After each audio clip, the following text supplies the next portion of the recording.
is brought to you by Farah and Farah, Baptist Health, and by TIAA Bank. Jaguars Postgame, presented by Florida Home AC, starts right now. Welcome at us, Jaguars Postgame. After a Jaguars loss in Week 5, final score Titans 37, Jaguars 19. JP Shadrick, Mike Dempsey, and pride of the Jaguars running back Fred Taylor. The Jags' comeback bid was there for a moment. They were an inch away from being down 5 if they make the extra point. They're turned away on 4th and goal, and the game was pretty much over at that point. The Titans had a touchdown late. Jaguars defense gave them a shot, though, in the second half, though they couldn't get off the field much in the first half. Offense had its moments today, just not enough again, guys. Fred, now 20 straight losses for the franchise, 0-5 to start this season. JP, how's it going, Mike? Hey, man. Yeah, they had opportunity today, man. Much like last week, they put together a pretty decent first half. If you take away the initial turnover to start the game, you put the 4 points on the game in those kicks, the field goal and the extra point.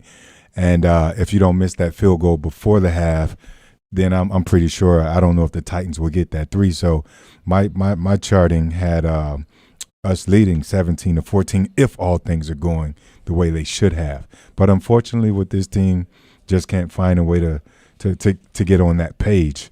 But they are fighting, they are scraping. I like what the defense did in the first half against Henry. That was the story of the game, stopping Derrick Henry. They did that, but they just didn't have enough manpower to find a way to put the points on the board and get this win today. Jaguars offensively moved the ball up and down the field today, but I think finishing drives is where we got to focus here, Fred. I mean, the fourth down, they get the one where they spread them out in 5 wide, and you get a nice throw from Trevor Lawrence. But again, the Jags apparently allergic to the quarterback sneak. Trevor Lawrence almost gets in, they rule him a touchdown, and then he's on a couple-inch line. We've been in that spot seemingly, I don't know, 50 times this year. It's only been probably 3, but then, Carlos Hyde gets blown up on that play. As you pointed out, the missed kicks. This team doesn't have that margin for error where they can afford to leave points out there on the field. As much as they moved it up and down the field, they gifted 7 to Tennessee, right, to start the game. Yeah. And then, again, just missed opportunities. And, we could play the what-if game forever, but there are some very makeable what-ifs that did not go their way today, and it's not luck. You've got to make your own luck. You got to make those plays there. You give credit to Tennessee for making the stops that they had to, but Jacksonville certainly had their opportunities today. Without a doubt. I also, and again, you said we could talk about the what-ifs, challenging even the fumble.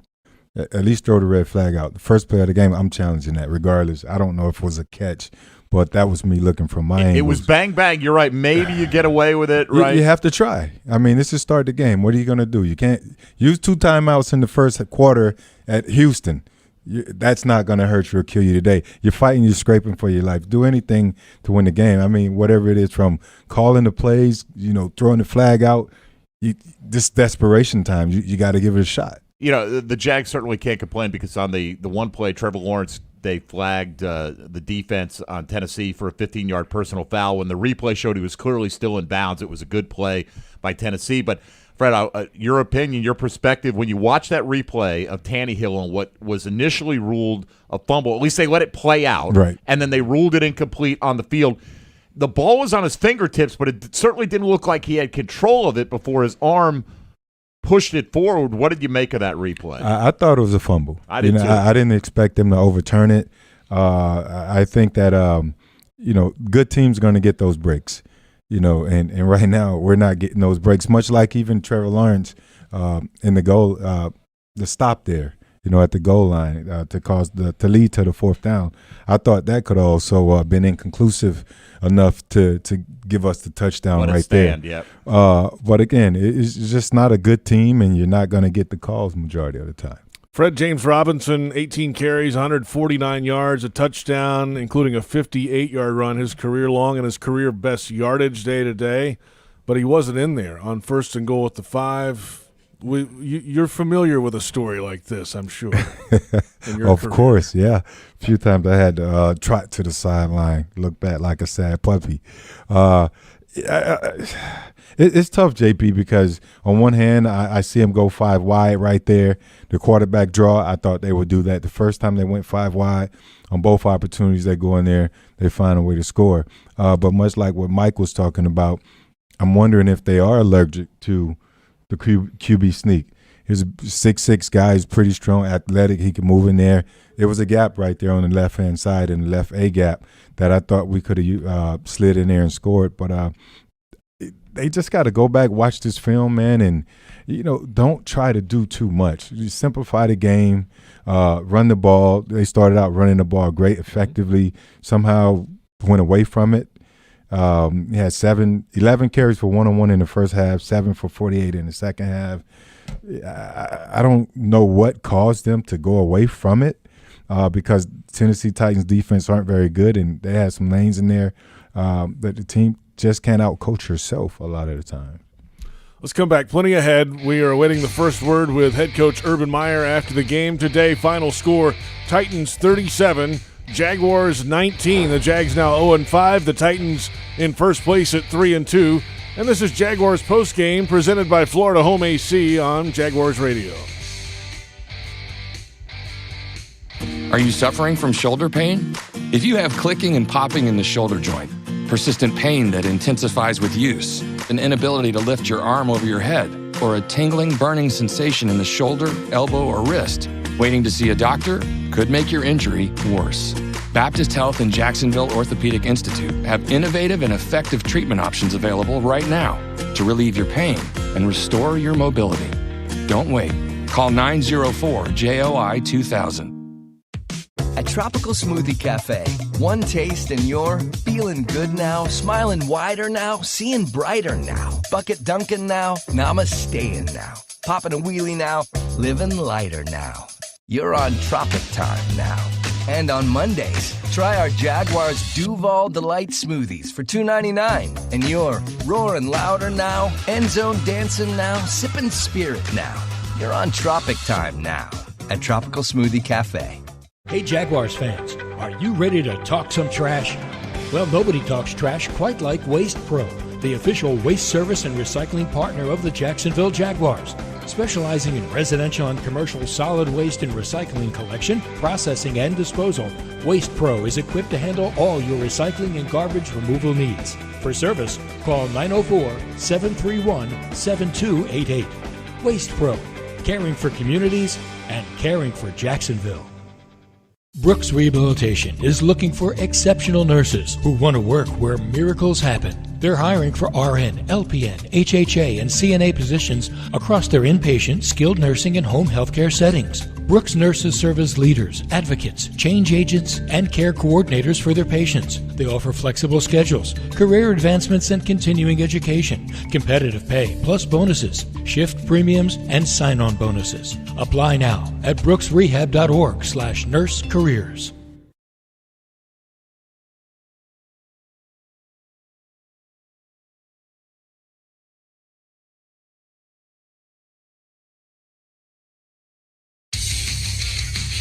Jaguars postgame is presented by Florida Home AC. Call Florida Home AC today, official air conditioning partner of the Jacksonville Jaguars. Final score in Week 5, Titans 37, Jaguars 19. JP Shadrick with Mike Dempsey and Fred Taylor. We're awaiting the first word with head coach Urban Meyer after the game today. We'll get the Baptist Health locker room report as well coming up in just a little bit. But the Jags have dropped their first 5 of this season.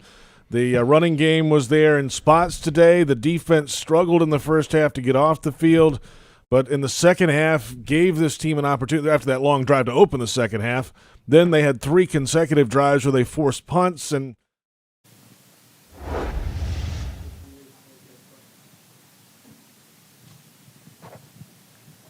Jack, 20 straight losses. How do you even get your head wrapped around that? It's tough. It's tough. It's a feeling that I don't think no one wants. It's a lot of things that we really, really need to figure out. Offense played very well. I feel like the defense could have done a lot more. I feel like the mistakes that we had just shouldn't happen. And that's the part we got to do better. We have to fix ASAP. But so far, man, it's a tough feeling. It's something that you don't want. It's something that you got to change. We got to do it. One thing about it, we got to continue to believe. We got to continue to have faith. And that's the hardest part. That's the hardest part for everybody, continue to get everybody to believe. Because it's not just me. It can't just be one person believing in something. So, that's the part that I can continue to express, continue to talk about, get everybody believing that we can win these games. So, yeah, man, it's a tough one. Hey, Shaq, when the losses start stacking up like this, how you keep talking about that belief for some of these young players that have been here in Jacksonville and this is their second year and they haven't seen a win in a while. How do you keep that belief in the locker room? Are you still picking up heads? Or are you just guys trying to band together and? Yeah, we definitely still picking up heads, and which is it's no problem because there's some people who are not used to this. So, my main thing is I don't know if I need to do more one-on-one talks to see how people feel, in general, because it's easy to continue to say it and I walk away, and it goes in one ear and out the other, and people not really listening. So maybe I need to do a little more, one-on-ones, seeing how people feel up to now. But the reason why I have to continue to tell them to have faith, continue to believe, because it's got to turn around.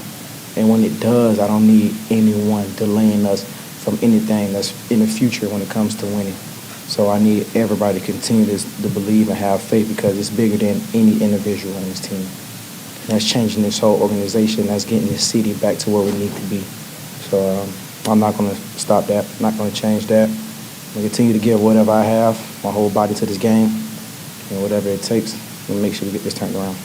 How frustrating is it for you that the opportunity you had early in the game, seemed like you got two hands on the ball, for whatever reason you weren't able to? Very, very, very frustrating. And, on that play, I was trying to imagine myself catching up, and when the ball came, I had both hands on it, and those are the ones I got to pull in. So it's very frustrating because you talk about the ones that I did drop. If I catch the ones that I'm supposed to catch, that's 3 interceptions this year. So, yeah, it's very frustrating. So now for the rest of the game, I'm looking for an opportunity to get another ball in my hand. And it got kind of quiet after that. So, I lost a lot of opportunities after that play because, I was trying to keep the game quiet. So the chances I do get, I have to make the best of it. So that's something on me. I don't know if it's just me thinking too much on the play. Whatever it is, I got to figure out because I have to get them footballs and take it in because that's a game changer. And that's the reason why they got me here. I'm a game changer. So I got to continue to focus and work on that. I have to do more for the team. Whatever it takes, I got to do more. A.J. Brown was pretty much held in check. I'm pretty sure the assignment was to stop Derrick Henry. But by doing so, tight ends were just roaming free in the secondary. Was it fatigue? Was it just stick to the game plan? Or what do you think went wrong in the second half? As far as my job was to follow wherever 11 goes. My job is to keep them as low as possible and quiet as possible through the whole game, and we stop the run. I feel like when it comes to tight ends, breaking open or, making some plays, I feel like it was really on us. I couldn't say the tight end that really just, got off the line and beating people. I think it was literally a lot of miscommunication, and that's the part that's frustrating. I hate to be the guy because I used to hate listening to it. A coach can tell you, oh, guys, we beat ourselves again. That's the only reason we lost. I used to hate hearing that, but seeing it, it's literally self-inflicted wounds that we continue to give each other. We'll be out there talking, and then, it's a miscommunication. Someone's open by itself. Those are things that just can't happen in football. It just can't.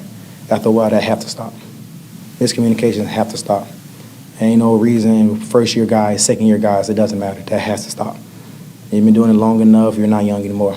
You played enough ball, whatever you got to do to figure out, whoever you need to talk to, whatever you feel like you don't trust or believe in, you got to trust your players. And that's the part that we have to get better at. Our chemistry has to get better because we need to believe in one another. Whatever our play call is, whatever our assignment, we have to do our assignment. So I don't think the tight ends that really got the best of us. I think we just really had a lot of self-inflicted wounds when it comes to that. But maybe I just got to do a little bit more. Like I said, my game plan was to take out 11, and we stopped the run. So we'll go back to the drawing board. We'll figure it out. Just as a captain, can you talk a little bit about the defense and sideline kind of urging for Coach Meyer to throw that challenge flag? Did you see it as maybe him throwing his support behind the players a little bit? Oh, for sure. And I wouldn't tell him to change a thing. It's not something that I'll come back and be like, oh, man, I wish Myers able to throw that flag. I would tell him to throw it again. And I got so much respect for Urban because he trusted us. And 9 out of 10, I feel like we get that ball back. And it's going to come a time again where you have to trust us and go with his gut and throw that flag again.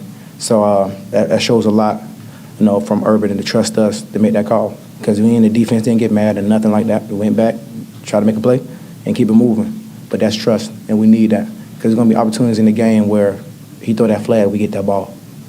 So I love that. Shaq, how deflating was it to have the touchdown called back and then not get it down there where you had a chance to cut the lead down to, a single score? How deflating was that on the sideline? It's tough. I think we do a good job with not focusing on what's going on, with the offense. They've been doing so well, and the main thing is, the referees got to make a tough call. And, that's your job, and the main thing is we're going to make it tough. 9 out of 10, I think Trevor gets in. So we're going to continue to stay aggressive. It ain't going to change much. We just got to do better. Like I said, defensive-wise, we got to communicate better. We got to do better. The offense is putting up points. We got to stop them from getting points. Shaq, at what point did you know Tyson Campbell wouldn't be able to go today? And could you evaluate the rest of the defensive backs, Clay Brooks, Herndon's performance today? They stepped up in a big way. Something that we need. I don't look at guys, young guys. I don't look at no weak links. I don't look at nobody like that. When your number is called, you got to be ready. I don't care who it is, what's your name, what's your number, you got to be ready. So they stepped up in a big way. We still got a lot to learn. The main thing is when you have a situation like that, you playing with a new guy or you playing with a new group, the chemistry still has to be there. If I see something, I feel something, I tell you, trust me, and vice versa. So that's what we're getting back to. Maybe I need to get, more time with the DBs outside of, this building. It's so much with the COVID, restrictions and so much, but I have to figure out something to get this chemistry, this brotherhood, where people is trusting each other. Because sometimes playing, this game, is some things that's not going to be on the game plan. And if I feel something from the experience that I have, or you talk about Rayshawn or any guys who've been playing in the league for a minute, they might feel something, see something that they saw so many times. And if I feel it, if I feel like it's true, I'm going to say it. If not, I won't say anything, but most of the time I'll be correct, so I need guys to trust that. And vice versa. If they see something, feel something, we had to play with, me and Trey Herndon today. He felt something, he changed the call completely. And it worked out. But I trusted him. We need more of that. We need everybody on that. So. In years past, 5 games in, to not have that chemistry, is this concerning that you guys don't have the chemistry that you're hoping to have 5 games in? At one point, yeah. But like I said, maybe I have to do more. That's the reason why I have this captain badge. I have to figure out a way to do more. Me doing what I do on the field is just not enough.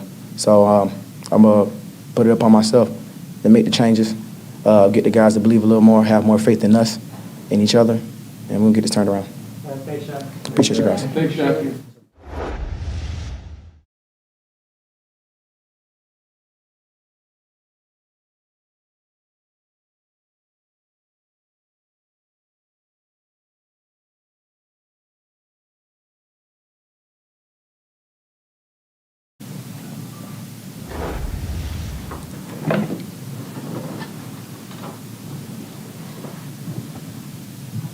Hey, James, on the 4th and 1 play, you had to watch from the sidelines. How'd you feel when you saw the personnel that was going in and heard your number wasn't called?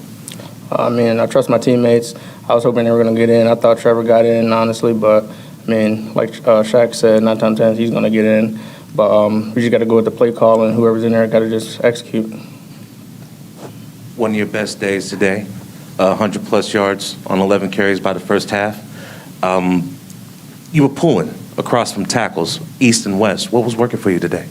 The line just did a really good job today, opening up holes. And, as you guys could see, every time I got the ball, it was kind of a big play. So, the guys up front did a really good job today. James, not only you didn't touch it on 4th down, but 1st and goal, I think, from the 5, and you didn't touch it at all in that whole series there. That's got to be a little frustrating after the success you had on the ground earlier in the game. Like I said, I just go with the call.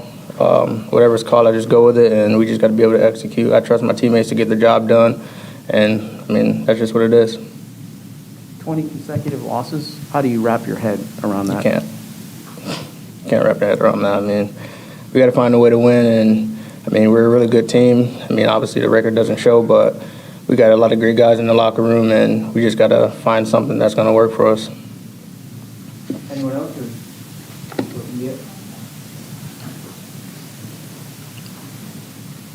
Hey, J-Rob, obviously, I know it's a losing effort, but for you, to go over 100 yards, to, get through that plateau, and to have those, like the 58-yard run you had, did you feel like it almost was like breaking through a wall, getting over a hump of sorts for you?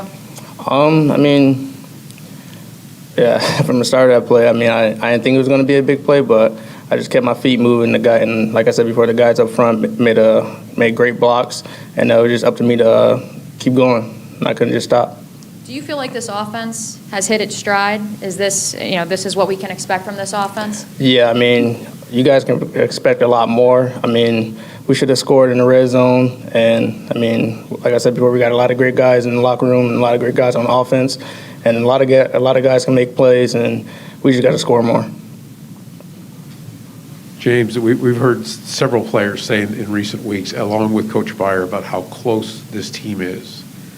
How close, in your assessment, is this team to getting this thing turned around? I think we're really, really, really close. I mean, it's just kind of frustrating the way we play in the first half, and then we come out in the second half, and it's just like what's going on? I mean, we just got to come out strong and just finish every game, because obviously last week we came out strong in the first half. This week we did too, and we just got to keep it going throughout the whole game. Hey, James, do you feel like these losses in the second half are just hitting the team hard, especially when you have consecutive ones this season? Yeah, I mean, we're just really hurting ourselves. I mean, when we play good, I don't think anyone can beat us, really. And obviously the first half shows that, but when we come out and we're missing little details, those are the things that hurt us, and that's how other teams go up on us. Well, we'll finish with John. James, can you talk just a little bit about the potential impact of losing a guy like Brandon Linder in the middle of the line? It's going to impact us a lot. I mean, I hate that he went down, and yeah, he's a great center and one of the greatest guys up front for me. And yeah, I mean, Shadrick going to come in and fulfill that spot, and I think he's going to do a great job. Thank you. Coach Meyer, will be here shortly.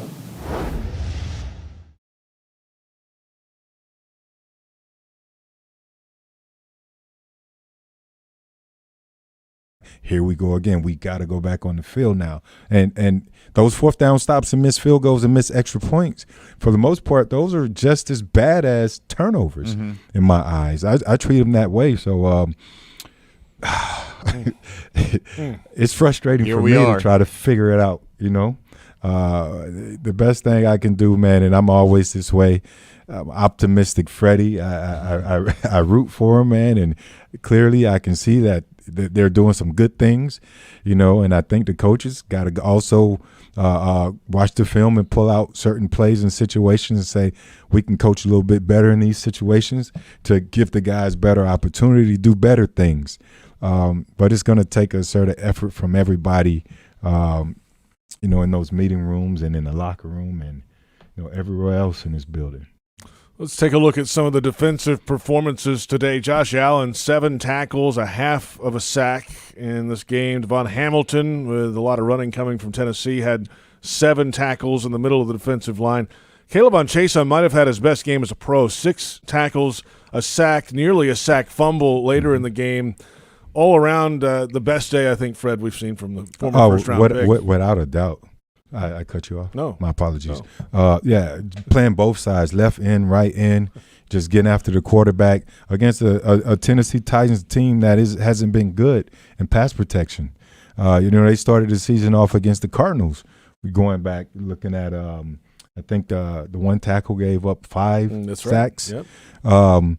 And that was, looking back at everything, that was sort of the formula, against the Titans. Play solid on first, second down against Henry, and then try and find a way to get some pressure on third down.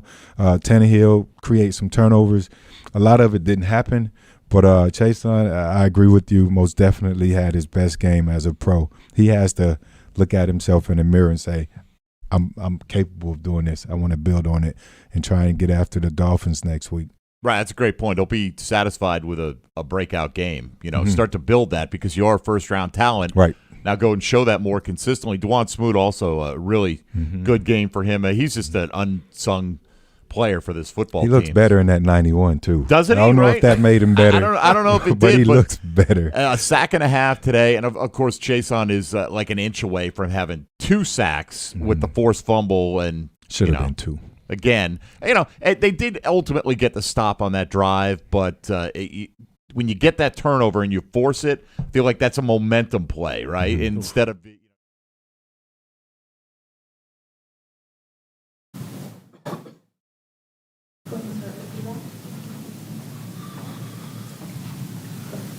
Urban, can you wrap your head or grasp 20 straight losses for this franchise, and how desperate is this team at this point? Pretty desperate.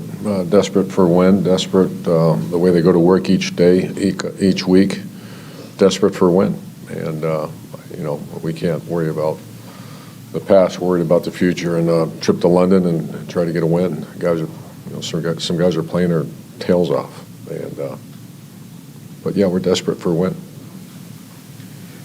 Urban, could you just talk about the decision to, on 4th and goal, to not have James Robinson in the game, and to possibly, obviously not try to sneak it with Trevor, since it only had about 4 or 5 inches to go? Yeah, I just met with Bev and we talked about it, and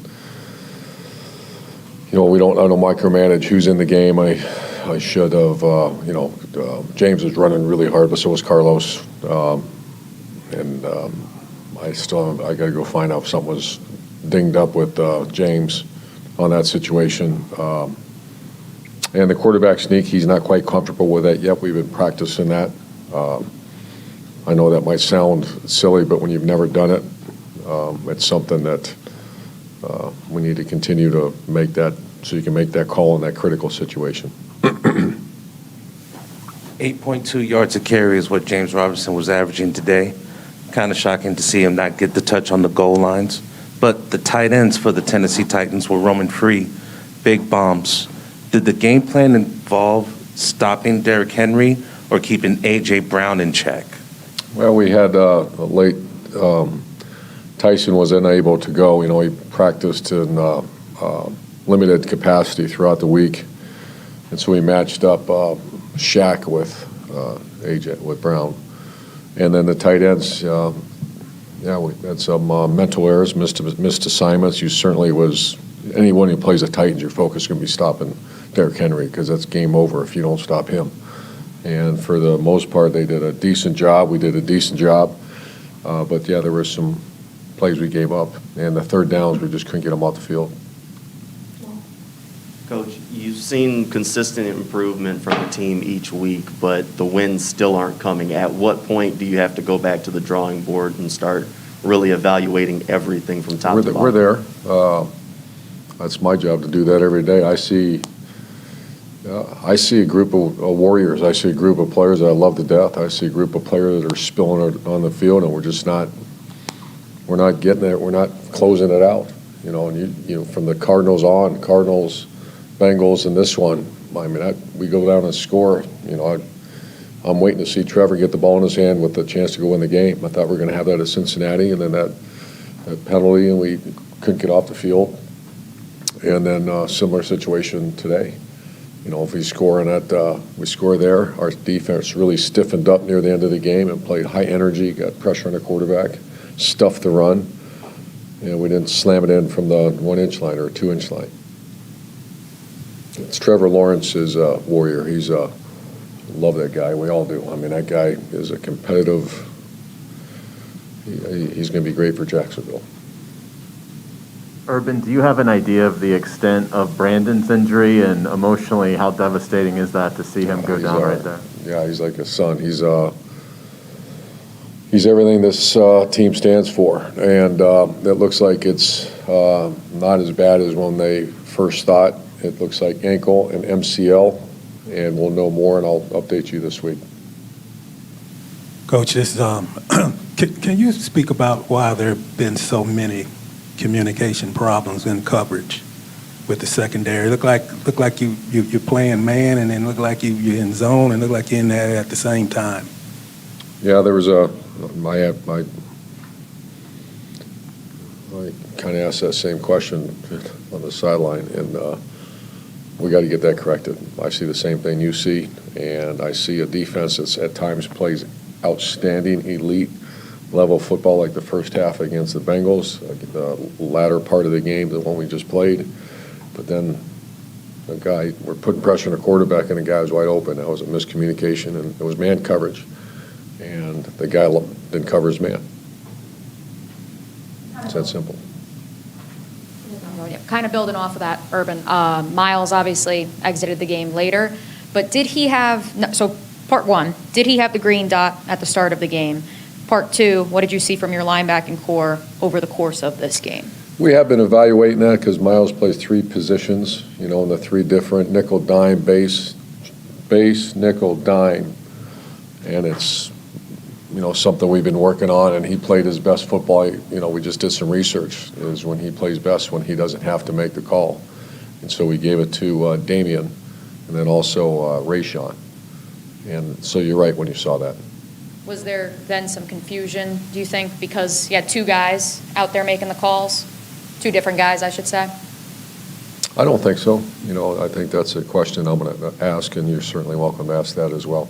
Oh, and then just wrapping it around, Shaq and Chappelle had to step in for Miles, and then Dakota Allen both going down.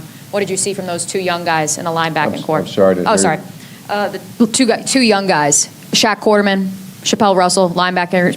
When they stepped in, when Miles went down and Dakota Allen went down, that was when there were the two. You forced them to punt twice.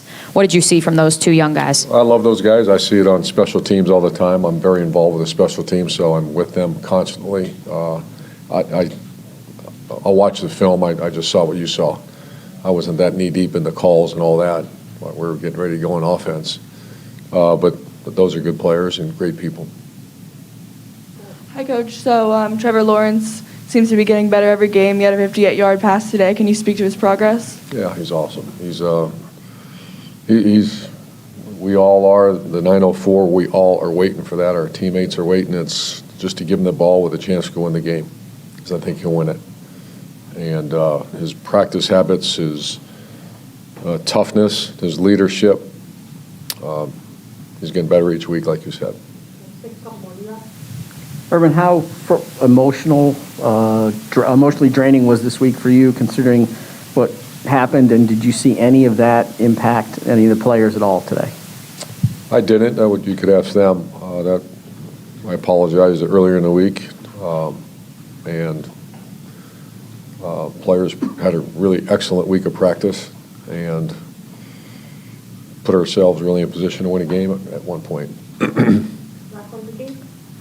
You had said that from week 1 to week 4 you saw improvement in this team. Did they take a step back today? I don't think so. Gene, I'm going to look, obviously I'll let you know, you were out there like I was watching the team lay it all on the line.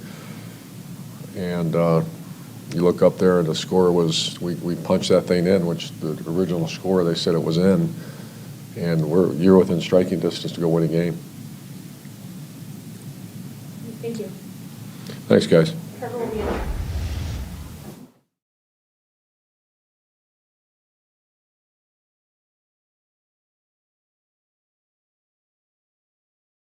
Begin this season.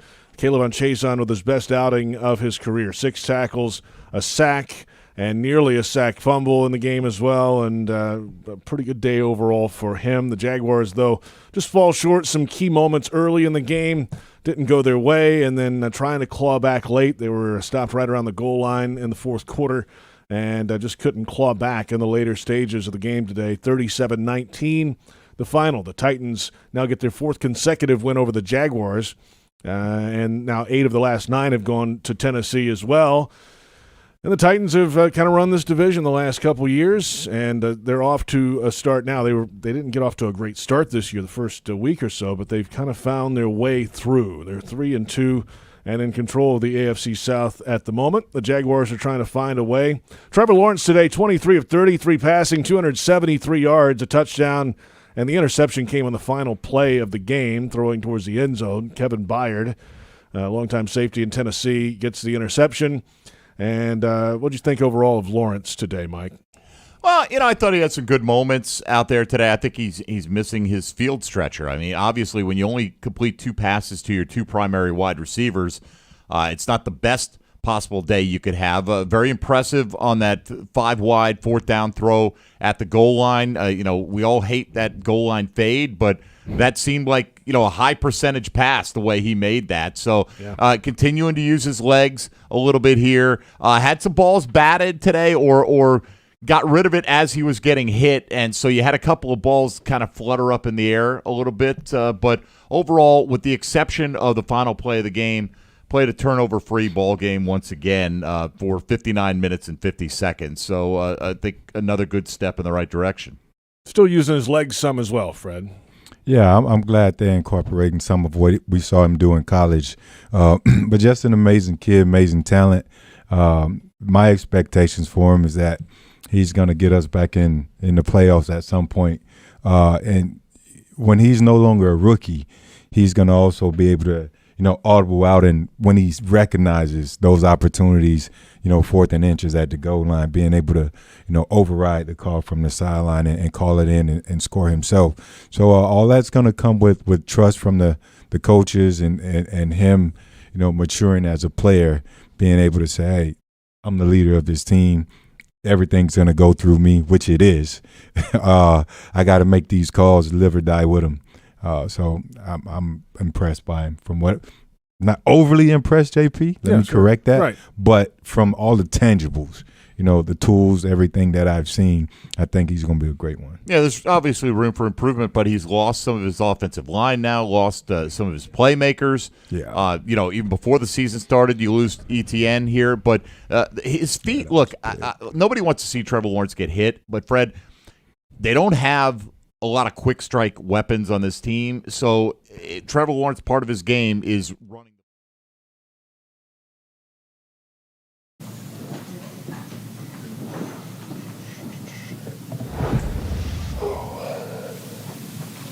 Trevor, can you talk about that 4th or the 1st and goal from the 5 situation? Sorry, where you thought you were in and then not able to get in, and how that sort of just impacted all the momentum.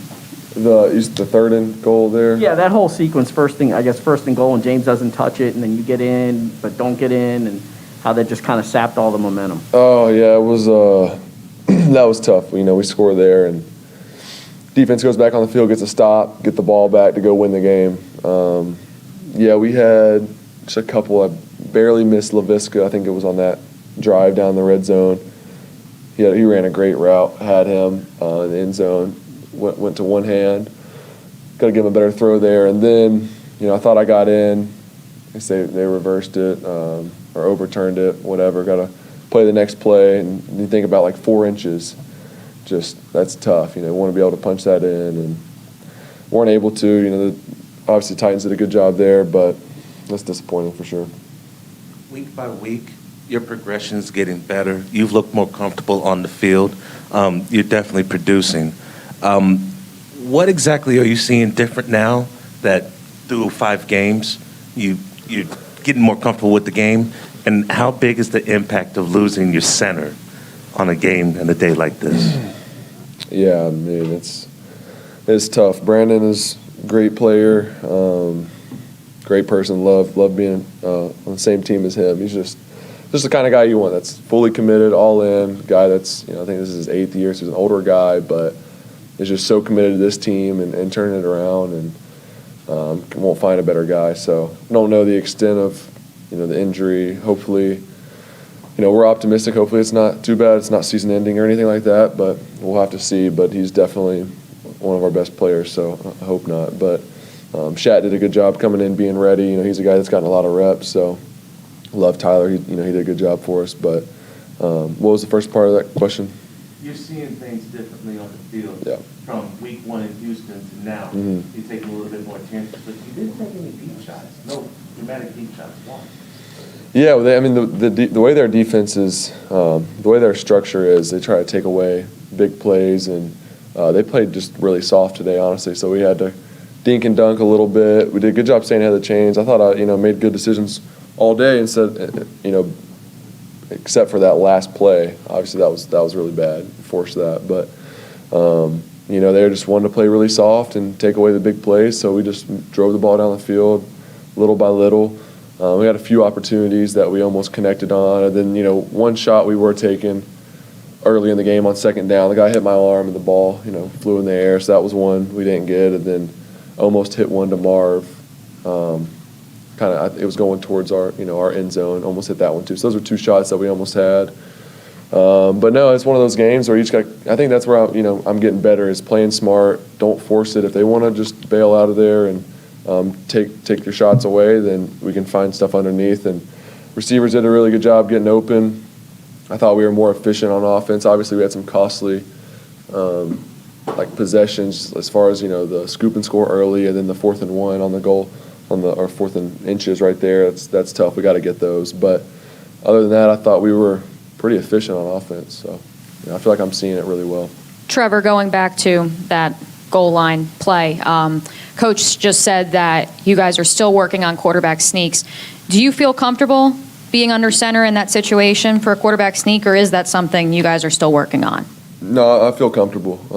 Obviously I haven't really ran it before in a game, but no, I feel comfortable. It's something we've worked. So, but we trust our guys up front. We trust our backs in that situation.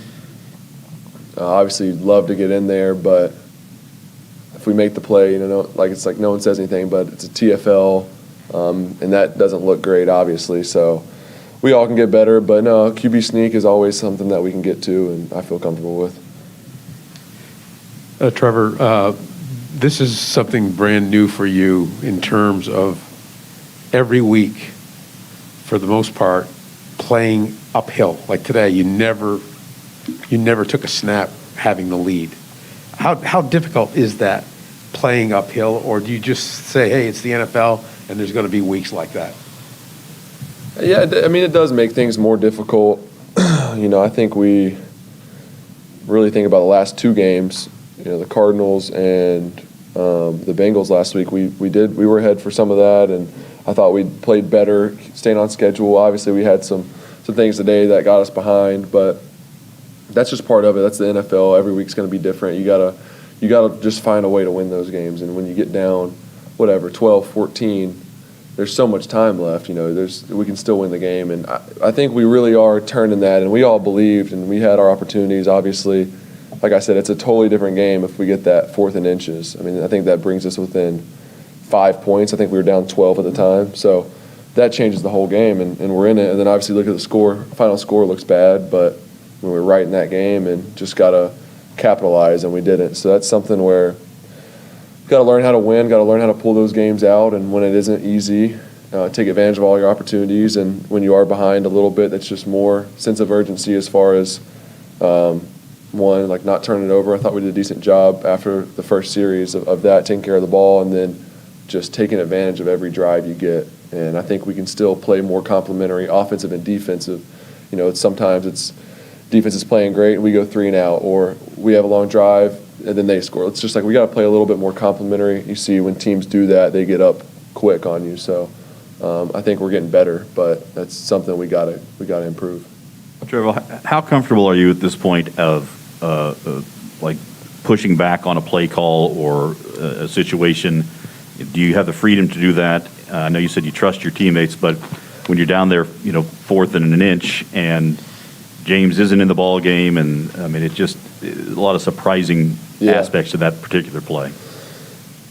Yeah, I think we're getting there. Obviously, the first time we were on the goal line when James got in early in the game, it was kind of a similar look. We had one of the A gaps was open, and I thought about just sneaking it. Could have got in, but didn't. That point in the game, I think it was like 1st or 2nd and goal, so give James a shot, and he got in. And then later, they did the same thing on the 4th and inches, but then they stemmed last second and filled both the A gaps. So I wasn't really as confident changing it there and going on my own and trying to sneak that in with both A gaps filled. I think we still could have got it, but it wasn't the same look that was earlier. So there's a time and a place for all those. In that situation, you'd rather trust your guy, run the play that's called, and then try to go on your own and make a play and then not get in. So I don't know. Hindsight's 20/20, right? So it's hard to say after the fact, but definitely some stuff we got to look at and talk about. And I think that, me and Coach Bev and Coach everyone we're getting more comfortable. And I think you see the way the game is going and how we execute on offense. You can see it as far as just putting drives together. We're way more efficient. It's all coming together. So we're getting more comfortable with each other. And I think we're going like this, but we got to win some games. So. Hey, Trevor. The past couple weeks, you've done a good job of using your legs to kind of get out of some trouble in the backfield. Have you guys worked on the scramble drill? Because it feels like some of your receivers aren't working back to you to give you some opportunities to get them the ball down the field. Yeah, that's something that we always talk about and continue to work on that we didn't work on enough early. And then the last few weeks, as I've started to use my legs more, we've just talked about it more and more because that's such a big part of the game. You see, guys like Russell Wilson and Aaron Rodgers, just all these guys, Kyler Murray that scramble and guys are running and get separation and make plays. You have a lot of big plays there. So that's just something we got to continue to work on. But I think the guys are doing a decent job. We just got to. That's one of those things that if you don't do it, it's not natural. So you got to get used to, for me, it's top down, looking downfield and get what I can and being smart. But then for them, it's immediate reaction when you see a scramble, and that's just something that we got to keep working. You haven't lost a ton of games in your career, but it's 0-5 this year, but 20 straight losses for this franchise. Can you even comprehend that? And how desperate do you feel this locker room is? Is it something y'all think about, talk about, or no? As far as like the streak or anything like that? No, no, we don't really talk about that. It's not something I don't think that's good to talk about that. And you can't get desperate. You gotta just keep going to work, and we're gonna win some games. We're gonna turn it around, and we all thought today was the day we're gonna get that first win, and it wasn't. We didn't execute enough down the stretch, but we're gonna figure it out, and we're gonna turn this thing around. It's gonna be a lot of fun when we do. But yeah, locker room, we want to win, and all the guys. We got so many hard workers, and everyone's so invested. It's not a team where you got guys that aren't really committed or don't care. Everyone's all in. So it'll come when you have guys like that and you have talent, and we have enough talent. So I'm not concerned, but we do need to get some wins. So yeah. Thanks, Trevor. Yep. Thank y'all. Thanks, Trevor.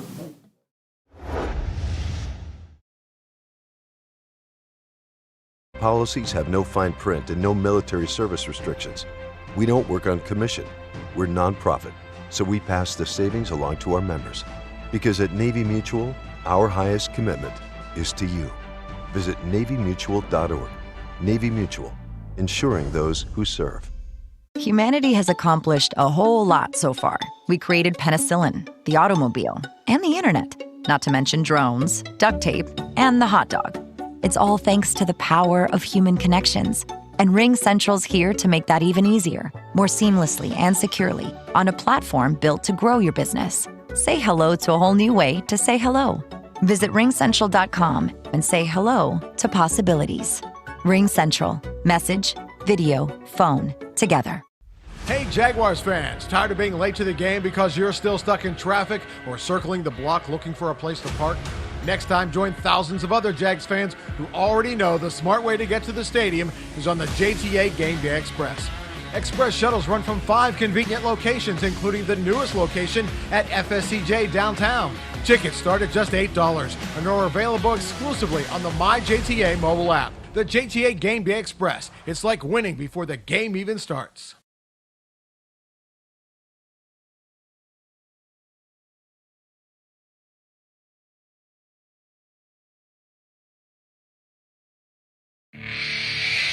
Jaguars postgame presented by Florida Home AC. Call Florida Home AC today, official air conditioning partner of the Jacksonville Jaguars. JP Shadrick, Mike Dempsey, Fred Taylor.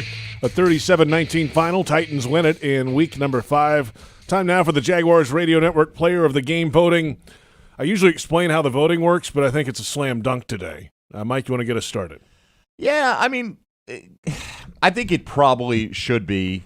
But a nod to Caleb Chason for a career game. But 8.3 yards a carry for James Robinson, a $149, 58-yard run, longest of his career, touchdown on top of that. He was fantastic today. So I'm going to vote for James Robinson.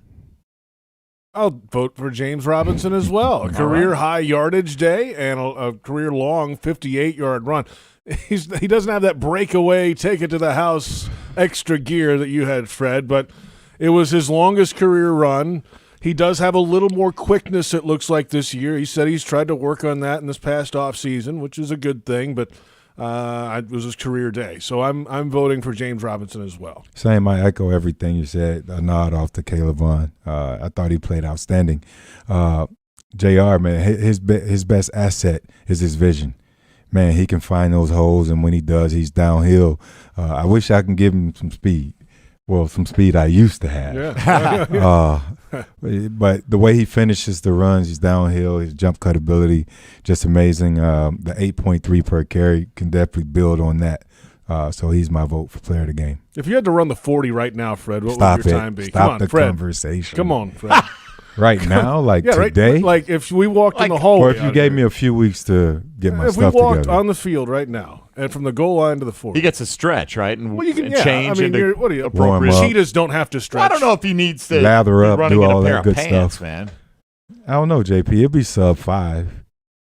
Well, I'm not I don't doubting know, you. I'm just asking you a question. I don't know. I mean, it's been a while. Daryl but Green I'll toss used to for run it. Like, remember Daryl Green ran it on like his 50th birthday or something and ran like a 4.4? Yeah, I do remember that. Yeah, I won't do that, though. I'm 5 years away from that, and I can prepare, practice. These muscles aren't fast twitch anymore. Oh. They're more like Peloton and jogging. Understood. Endurance guy is what you are now. Oh, yeah. We could set it up, JP, but I have a feeling we'd need an appearance fee. So You better believe it. We can put everything as content info. You know, we can put it on Jaguars.com for a small fee. Multi-platform. Some sponsorships. You know, it happens. I like that. The Jaguars Radio Network player of the game is James Robinson. If you're looking for the MVP of the truck game, then look no further than Ford F-150, loaded with impressive capability and designed to dominate work, play, and everything in between. This truck makes tough look easy. No wonder it's the official truck of the NFL and proud partner of your Jacksonville Jaguars. The Baptist Health Injury Report when we return as Jaguars Postgame on Jaguars Radio. Your family isn't like anyone else's. Your home shouldn't be either. At Dreamfinders Homes, you can build the home of your dreams in one of their 30-plus communities in Northeast Florida. Choose from luxury single-family homes or maintenance-free townhomes from the 200s. Dreamfinders specializes in homes built to fit your lifestyle. To find out more, call 904-738-0165 or visit dreamfindershomes.com. It's been around longer than your quarterback. When you put it on, everyone knows it's game time. So legendary, it deserves its own Hall of Fame. Members-only jackets, undeniable quality and style for over 45 years. Scratch and claw your way over to membersonly.com. Get ready for football season with a jacket that can only be summed up in one word: iconic. Use discount code Jaguars at checkout for 35% off on all iconic racer jackets. Members only. When you put it on, something happens. Are you suffering from shoulder pain? If you have clicking and popping in the shoulder joint, persistent pain that intensifies with use, an inability to lift your arm over your head, or a tingling, burning sensation in the shoulder, elbow, or wrist, waiting to see a doctor could make your injury worse. Baptist Health and Jacksonville Orthopedic Institute have innovative and effective treatment options available right now to relieve your pain and restore your mobility. Don't wait. Call 904-JOI-2000. At Tropical Smoothie Cafe, one taste and you're feeling good now, smiling wider now, seeing brighter now, bucket dunking now, namasteing now, popping a wheelie now, living lighter now. You're on Tropic Time now. And on Mondays, try our Jaguars Duval Delight Smoothies for $2.99. And you're roaring louder now, end zone dancing now, sipping spirit now. You're on Tropic Time now at Tropical Smoothie Cafe. Fans like you have been told that going all out is going too far. But fans like you know better. You're the kind of fan who loves the team as much as your pet, who paints yourself for game days and dyes your pet's fur to match. You are a rare breed. You are a pet fanatic, equal parts pet obsessed and diehard sports fan. At Pet Paradise, they're crazy about pets too. The official pet care provider of the Jacksonville Jaguars. Pet Paradise. It's a new day in pet care. Veterans, you may have earned a variety of VA benefits. Did you know VA can help you further your education and pursue professional training? The Home Loan Guarantee Program can help you buy, repair, or adapt a home. VA provides housing support if you find yourself homeless or at risk of homelessness. And don't forget world-class health care. Learn more about these and other VA benefits. Visit choose.va.gov.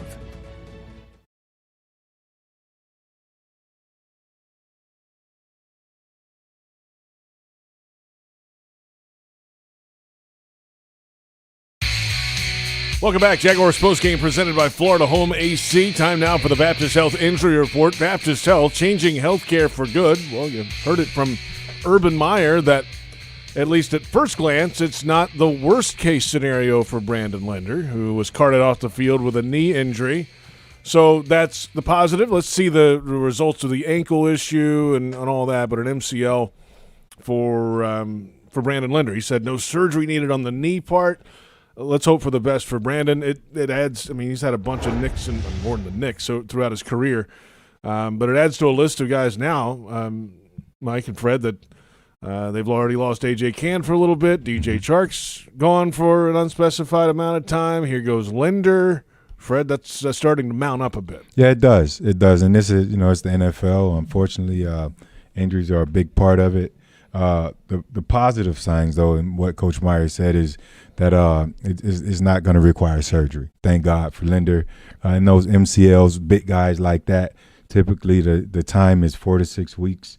But he's a big guy, don't need to do a whole lot of juking or shaking or running fast, just balling in the trenches. They'll throw a knee brace on it, and hopefully he can be back, inside of 4 weeks. The team will definitely miss him.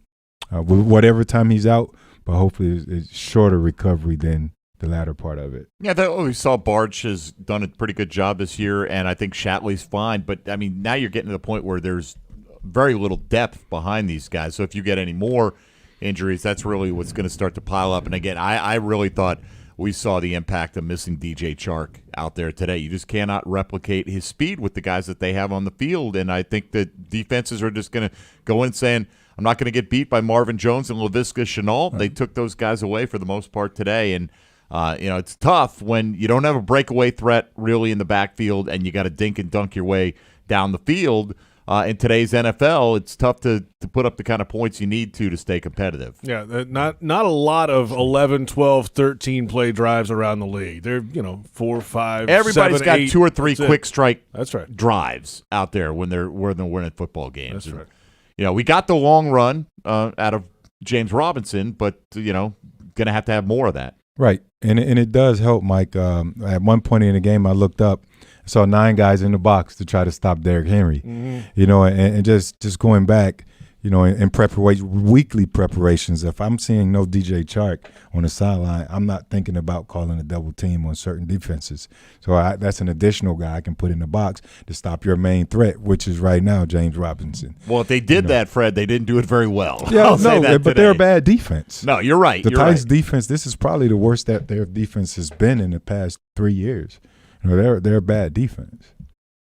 All right, let's come back. That's the Baptist Health Injury Report. Baptist Health, changing healthcare for good. We'll look ahead to London. Take this international. When we come back, it's Jaguars postgame on the Jaguars Radio Network.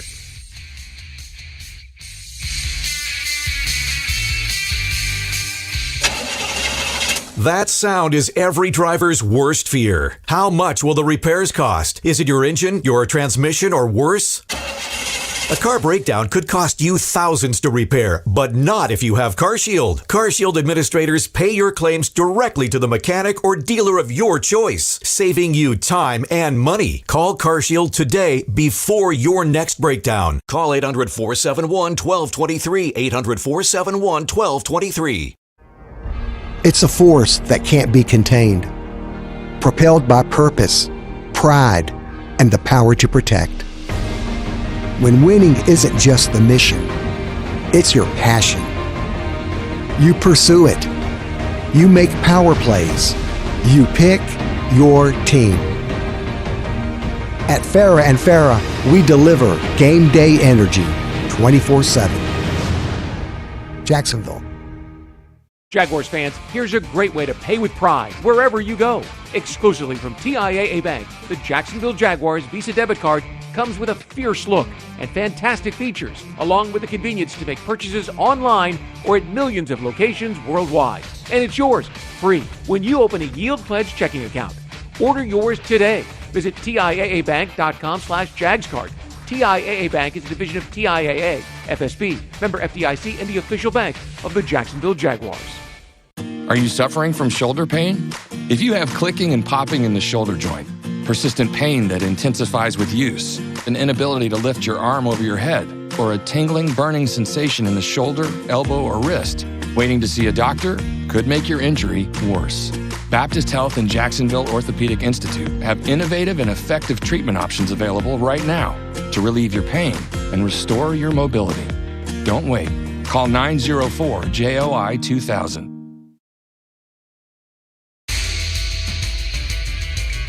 Jaguars postgame presented by Florida Home AC continues as we wrap things up here. Jaguars postgame presented by Florida Home AC. Give them a call today, official air conditioning partner of the Jacksonville Jaguars. It's on to London. The Jaguars, actually no NFL teams last season played an international series game due to COVID-19. They're back this year. These are the league's games this year. There's one today at Tottenham Hotspur Stadium. Next week, the Jaguars will host the Miami Dolphins, also at Tottenham Hotspur Stadium. That's in North London, and it's the stadium the league went in with the Tottenham Hotspur Football Club to help build. So there's a retractable field, and it's an actual NFL artificial turf field, and a really nice setup there. It looks like, obviously, on the television screen.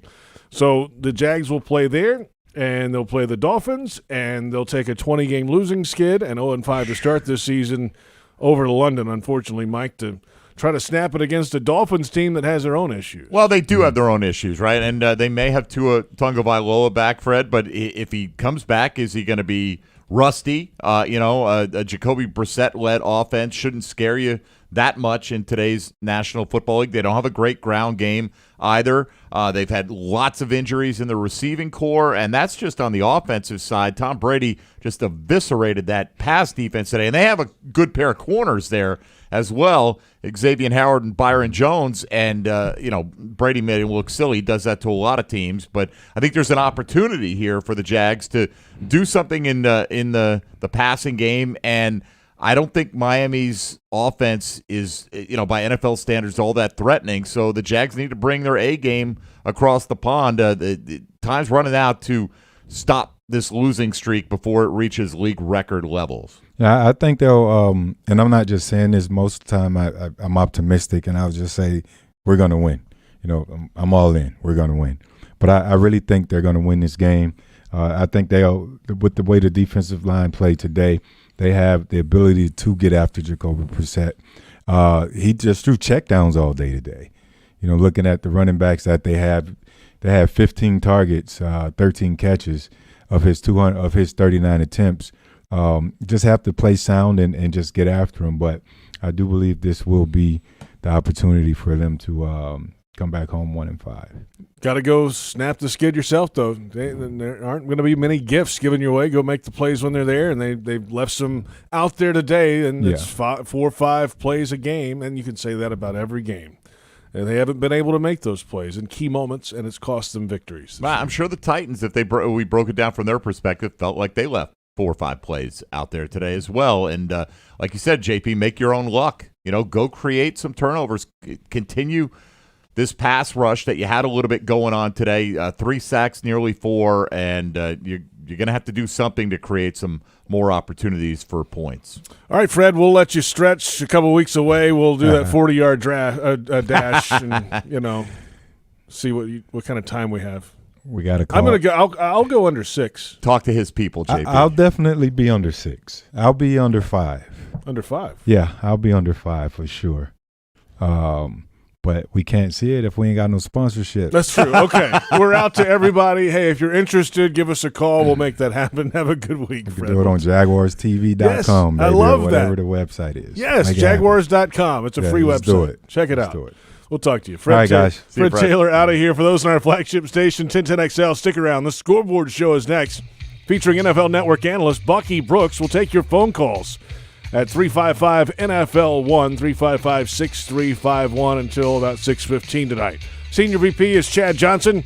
VP of Production, Patrick Kavanaugh. Executive Producer, Dave DeCandis. Manager of Radio, Joe Fortunato. Tony Smith and Linda Fortunato are our producers. Brent Reber, Trent Padilla produced the video for Jaguars.com. So for Fred Taylor, Mike Dempsey, and our entire crew, this is JP Shadrick saying good night. Final score for the final time, Titans 37, Jaguars 19 on the Jaguars Radio Network.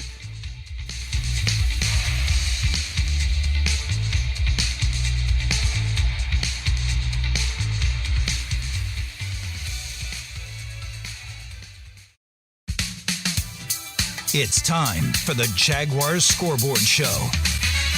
JP Shadrick, Mike Dempsey, and NFL Network analyst and former Jaguar Bucky Brooks are ready for you to sound off about today's game. The Jaguars Scoreboard Show is brought to you by Baptist Health, Farah & Farah, and by TIAA Bank. The Jaguars Scoreboard Show starts right now. Welcome in, the Scoreboard Show underway. JP Shadrick, Mike Dempsey, Bucky Brooks coming up. Jaguars fall in week number 5, 37-19. 355-NFL-1, the number 355-6351. 20 in a row now, 0-5 now to start this season. And, we talked about it in the previous show here, Mike. That first half, the fumble return touchdown, the missed extra point, and the missed field goal, that's the difference in the first half. 11 points. It's a different game if one of those things, a couple of those things change. And then second half, defense stood up. Offense missed opportunities when they had them down inside the 5-yard line, and there she goes. Well, look, you can't spot a team 7 points, right? And I'm not saying it's Dan Arnold's fault. He catches the ball, he turns, and immediately there's a helmet on the ball. It was a bang-bang play. But it happened, and Tennessee took advantage, and they put the 7 on the board where the Jaguars didn't. And by the time, you got that offense rolling, then you miss an extra point. Once again, here we go. And, you're playing uphill all day, JP. You fall behind early. And for a team, when you look at the numbers at the end of the day, it's hard to believe the Jaguars could outgain Tennessee as decisively as they did and lose as decisively as they did, at least in terms of the final margin on the scoreboard. Bucky Brooks with us now, NFL Network analyst. Bucky, good afternoon to you, first of all. Second of all, there's a similar script. We've seen this kind of game before already this year. Yeah, we have seen this kind of game before, and it's really frustrating, right? It's frustrating as a fan to sit and look at your team and watch your team play and do a bunch of good things, but not get rewarded in the end. Mike alluded to the fact that you look at the numbers. The numbers suggest that the Jacksonville Jaguars win this game. You have almost 200 rushing yards. Trevor Lawrence balls out of control at the quarterback position, yet you look at a loss where, it looks like you were absolutely handled. And once again, the tight red zone issues continue to be a problem. The 4th and goals, not being able to convert inside the 5-yard line, those things are really killing the team because not only are you not getting points like touchdowns, you're leaving points on the field because you're just not getting anything in the kicking situation. Whatever it is, like being able to have someone that can consistently nail an extra point or short field goals, those things are key for a team that the margin of error is so thin. The Jaguars continue to lose because they're failing in the areas that are categorized as don't beat ourselves. The DBOs, man, we just keep falling short in those areas. Bucky, let me ask you, Urban Meyer made comments, and we're passing this along by what's been reported because we couldn't hear his main press conference today other than the conversation he had with JP, but he was reported to say that Trevor Lawrence is not quite comfortable right now with the quarterback sneak. Trevor Lawrence reportedly got up there and said he is comfortable with the quarterback sneak. They run it in practice but just haven't used it in the game yet. What in the world, Bucky? How can you not be comfortable with a quarterback sneak? It's one of the most basic plays in football. Are you telling me that's not in their bag when they get down to 4th and goal at the 6-inch line? Look, that's the thing. Like I'm gonna say this, and I'm trying to be very positive and upbeat, but there's a disconnect between the coaches and the player, meaning QB1.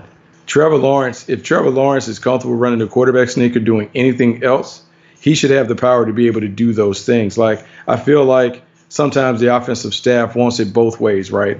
They want Trevor Lawrence to play like the franchise quarterback, but then they want to kind of put the training wheels on him at times. And either you're going to let him play and let him play all the way, or you're going to play a very conservative style where you're leaning on the other pieces.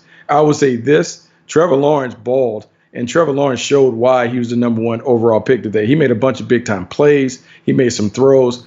If you're going to go down, like if we're in the midst of a 20-game losing streak, at least develop the quarterback and let the quarterback be right. And down in the red zone, he certainly can find a way to get a half a yard on a quarterback sneak. Either he is able to do it or we're not able to coach it right. But that should be a no-brainer, because if we can do it in Little League and run little wedges, we should be able to do it with the Jacksonville Jaguars. Yeah, and he's running other times on the field for 4, 6, 8 yards, taking contact and, not really sliding much. So we'll see. Moving ahead here. The phone lines are open, 355-NFL1, 355-6351. We'll be here till 6:15, and we're off and running. It's the Scoreboard Show on Jaguars Radio.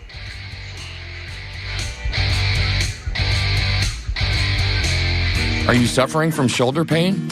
If you have clicking and popping in the shoulder joint, persistent pain that intensifies with use, an inability to lift your arm over your head, or a tingling, burning sensation in the shoulder, elbow, or wrist, waiting to see a doctor could make your injury worse. Baptist Health and Jacksonville Orthopedic Institute have innovative and effective treatment options available right now to relieve your pain and restore your mobility. Don't wait. Call 904-JOI-2000. Dreaming of a new home? Well, this season, you could win $100,000 towards a Dreamfinders home. It's simple, really. When the Jaguars return a punt for a touchdown, one lucky person will win $100,000 toward a new Dreamfinders home. Visit any Dreamfinders Homes model and register to win the Take It to the House promotion for your chance at scoring $100,000 toward your brand new Dreamfinders home. Dreamfinders Homes, homes built to fit your lifestyle. Are you tired of not seeing clearly? As the official eye care provider of the Jacksonville Jaguars, Florida Eye Specialists offers the safest, most effective technology to regain control of your sight. With 9 locations across Northeast Florida, our dedicated doctors have provided premier eye care to the community for more than 20 years. Call 904-564-2020 or visit FloridaEyeSpecialists.com to book an appointment with Jacksonville's most trusted eye care providers today. Committed to the team. Committed to the mission. At Navy Mutual, we're committed to providing high-quality life insurance to members of the military and their families. So our policies have no fine print and no military service restrictions. We don't work on commission. We're nonprofit. So we pass the savings along to our members. Because at Navy Mutual, our highest commitment is to you. Visit NavyMutual.org. Navy Mutual, insuring those who serve. Any repeated physical activity puts stress on the body. Checking your phone, getting in the car, sitting at your desk, checking the phone, getting in your car, sitting at your desk, checking your phone for the 50th time today. If you do anything with regularity, you should get massaged with regularity. Massage Envy. Keep your body working. Regular body work makes the body work with massage, skincare, and stretch. Come in today for more information or visit massageenvy.com for more details. Hard Rock Sportsbook is coming to Florida. Join the Seminole Tribe of Florida and Hard Rock for safe, trusted, and completely legal sports betting. Go to hardrocksportsbook.com to get all the latest details leading up to launch. Play remotely from anywhere in Florida, including on your phone or computer or in person at Seminole Casinos. Want great promotions like free bets, odds boosts, and bonuses? Hard Rock Sportsbook will have all your favorite bets and promotions. Hard Rock Sportsbook, the best place to be a Jaguars fan. Coming soon. Must be at least 21 and physically present in Florida to wager. Concerned about gambling? Please call 1-800-522-4700.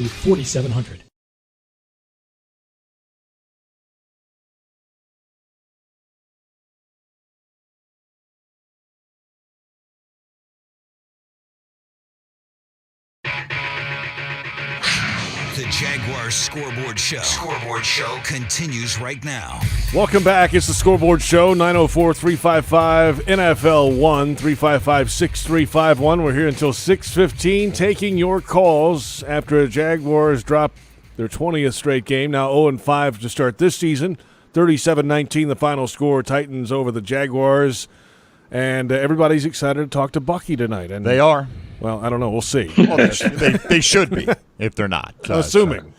All right, let's go to the phones and find out what's on your mind today here on the Scoreboard Show. We'll begin in St. Johns County with Alex. Alex, you're on with Bucky Brooks. Go ahead. Hey, Bucky. Thank you, gentlemen. So I was at the game today. I just wanted to point out as a fan, just felt like it was the Jaguars and the Tennessee versus the Tennessee Titans and the refs. We had the roughing the passer call that led to a touchdown. We had the Tannehill fumble no call. We had the reversed, touchdown that I really thought was questionable, whether or not there was enough there to overturn it. We had our tight end turned around in the end zone. I mean, it was just a field day of the refs just really helping Titans, and I equated that to being at least 2 touchdowns their way. So that's it. I'll take it off the air. Thanks for the call. Yeah, Bucky, what'd you think? A few of those seemingly close moments today, we'll say. Yeah, I mean, look, man, winners win, losers lose, and what happens when you've lost for a long time, you don't get the benefit of the doubt. And so the Jaguars have to find ways to overcome the obstacles that are placed in front of them. Sometimes it means you may have to overcome a bad call. And those calls were certainly critical, and those calls were questionable and all those other things. But the Jaguars have to figure out a way to overcome them. You know, Trevor Lawrence being in the end zone or not in the end zone, regardless, he still had another play. Punch the ball in from the half-yard line. Don't hand it back to James Robinson and lose 8 yards on the following play. Like, there are other things that come up where it's about making plays. And unfortunately, we haven't made enough plays to kind of push the team over the top. And as this goes, and as you lose 20 games, not only do the players here, but, referees and all that other stuff, like, you still impacted by the fact that when you look at the Jaguars, you look at a team that is associated or synonymous with losing. And so because of that, you just don't get any breaks. And so they want to end those things. They have to find a way to win in spite of the calls going against them. And that's also catching an interception when it's in your hands also. Early in the game, Yes. the second drive, and then later in that drive, he drops the interception on 2nd and 6. Later, Claybrooks gets the pass interference, which was another questionable one, I'll say, just to be nice. And then Henry scores on an 11-play drive, and it's 14-6 at that point. But if the interception happens, you make your own break, Bucky, at that point. Yes. And I think that's the thing that you have to do. And it's really, really it's going to be challenging. It's going to be a challenging week for the team, right? Because you've been in the midst of maybe 3 games in a row where you were kind of in the mix. You played fairly well. You don't have the reward for all the efforts. And so can you continue to pour everything that you're pouring into it without getting those results? And the schedule doesn't relent. Like, they haven't been done any favors when it comes to who's next and who they play over the next few weeks. And so they got to figure out a way to get it done. They're going to have to get it done against a good team. And certainly crucial plays at crucial moments can overwhelm the sheer number of penalties. But to be fair, Tennessee called for 7 penalties today. Jags called for 4, and one of those on Tennessee was that unnecessary roughness hit on Trevor Lawrence where he was still in bounds. I mean, that was not an illegal hit whatsoever when you saw the replay. So I'm sure, again, I'm not saying that the sum total is in favor of the Jaguars there, but there's always 1 or 2 that we overlook that go the other way as well. But the bottom line, they just didn't make enough plays, like you said. All right, Alex, thank you for the call. Let's go to Mark on the north side here on the Scoreboard Show with Bucky Brooks. Go ahead, Mark. Hi, guys. Thanks for taking my call. I was at the game today, and I just wanted to talk about something that I don't see really being talked about too much, and that's our offensive play calling in short yardage situations. I feel like every single week, it just seems like Darrell Bevel doesn't know what to do in short yardage situations. We get in 3rd and 1s and 4th and 1s, and Darrell Bevel says, okay, we're going to go 4 wide, we're going to go 5 wide, empty backfield, we're going to go shotgun. While our running back is averaging 8 yards a carry, like this type of thing, I see this every single week where it just seems like the short yardage situation has been a tough hill for him to overcome for whatever reason. The players aren't, I don't think the team is good enough to overcome these type of things. And like last week's game, Trevor Lawrence is making plays on his own in those situations and bailing Bevel out. But today we've seen it, and I just feel like it cost the team, it cost us offensive momentum. It's just extremely frustrating. But that's all I got. Thank you guys for taking my call once again. What do you say, Bud? Look, man, I can't argue it. It's been an issue. the short yardage calls have been an issue. And they've been an issue because the Jaguars have had plenty of opportunities to maybe win games if they convert in tight areas and short yardage areas. And sometimes the play calling does leave you miffed in terms of who do the Jaguars view as the best player? Because ultimately, in those situations, it's players over plays. Who do you want to put the ball in the hands of to go make those plays? And are you putting it in their hands on things that they excel at? Meaning, it should be a conversation with Trevor Lawrence and with James Robinson. Hey, what do you like down here? What do you like running in these tight red areas? What is the best play for you? So I'm going to recall your play. Then you got to figure out a way to make me right, whether that's Trevor, whether it's just James Robinson, whatever that is. And it has to be a situation where I'm sure they do these. They practice these situations. I'm sure they're practicing tight red zone area a ton. But maybe it has to be an added emphasis when it comes to maybe we devote 2 days where we go through those situations and do it, because it's really costing them games. Not being able to finish right on the edge or the doorstep of the goal line, it's costing the Jaguars games. We've seen it time and time again. Look, even when they didn't have it right on the 6-inch line, right? We're like, you're dropping back on first and second down from inside the 5. Yeah. And James Robinson's averaging 8.3 yards a carry.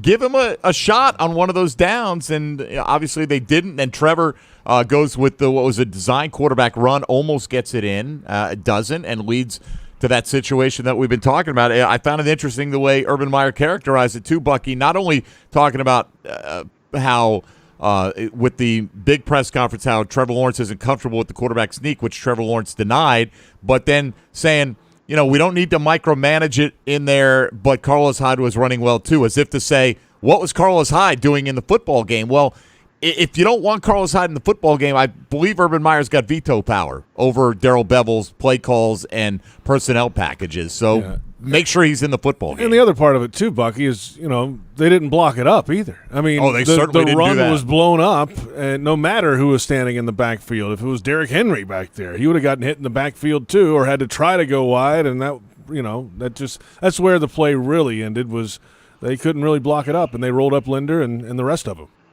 No, they couldn't finish it. And look, you guys point to a bunch of different things, right? One is the management of staff and the management of personnel and understanding who you want in the game.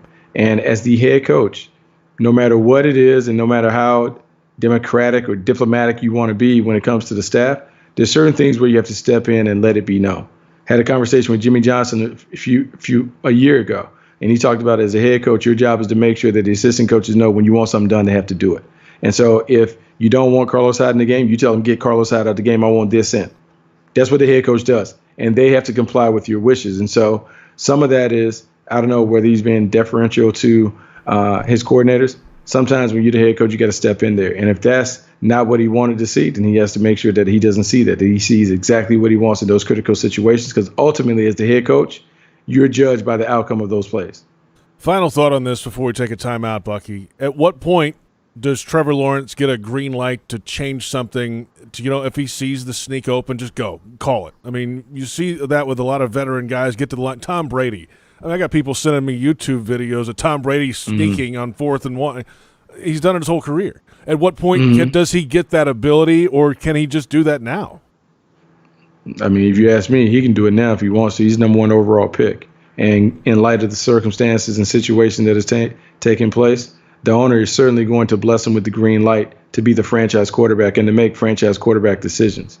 Trevor Lawrence, though, we all have been around him. We know him. He doesn't want to play that game. He's grown up in a situation where he's always respected and listened to the coach. But at some point, he is going to get to the point where he says, hey, man, I got this. Coach, I got it.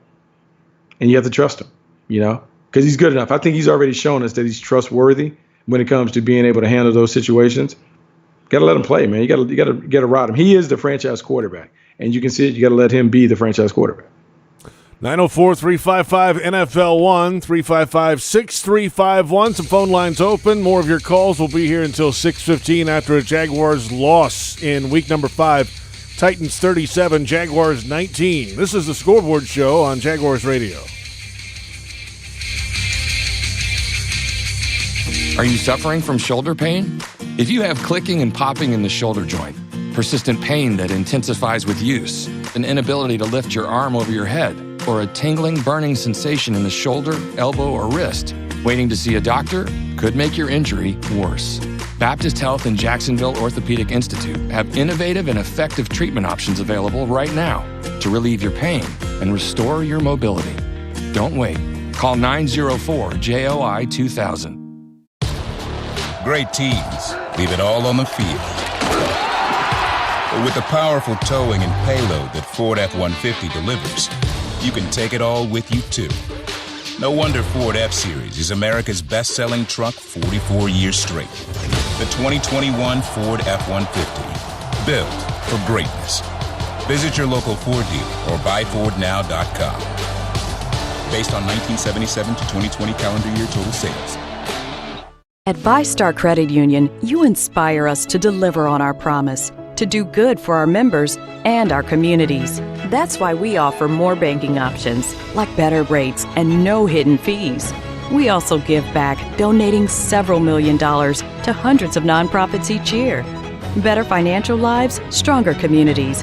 VyStar Credit Union. Do good. Bank better. Visit vystarcu.org/join. Insured by NCUA.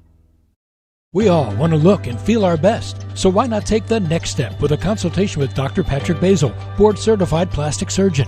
Offering a variety of wellness, skincare, and aesthetic treatment options, you can look better, feel more confident, and transform into your best self. They offer the most advanced, innovative treatments in a modern, patient-centered environment. Learn more at transformjax.com. That's transformjax.com or call 904-222-6262. This is Chantel Chark, wife of DJ Chark. Enter for your chance to win a once-in-a-lifetime experience with the Jaguars. Imagine being selected as a Jaguar for the day with prizes including a behind-the-scenes tour of the stadium, a personalized Jaguars jersey, club-level tickets to a Jaguars home game, and more. Look for details at Publix, where you can pick up all your game day needs, including Tide, Bounty, and Crest. Tackle everything in one stop. Available at Publix, where shopping is a pleasure. Hi, I'm Urban Meyer, head coach of the Jacksonville Jaguars. Call Florida Home Air Conditioning, my choice for heating and cooling. For a limited time, Florida Home Air Conditioning will buy back your old, inefficient HVAC system when we take up to $1,750 off your new heating and cooling system purchase. You get a new, energy-efficient HVAC system for as low as $99 per month and up to $1,750 for your old system. Call Florida Home AC today, official air conditioning partner of the Jacksonville Jaguars.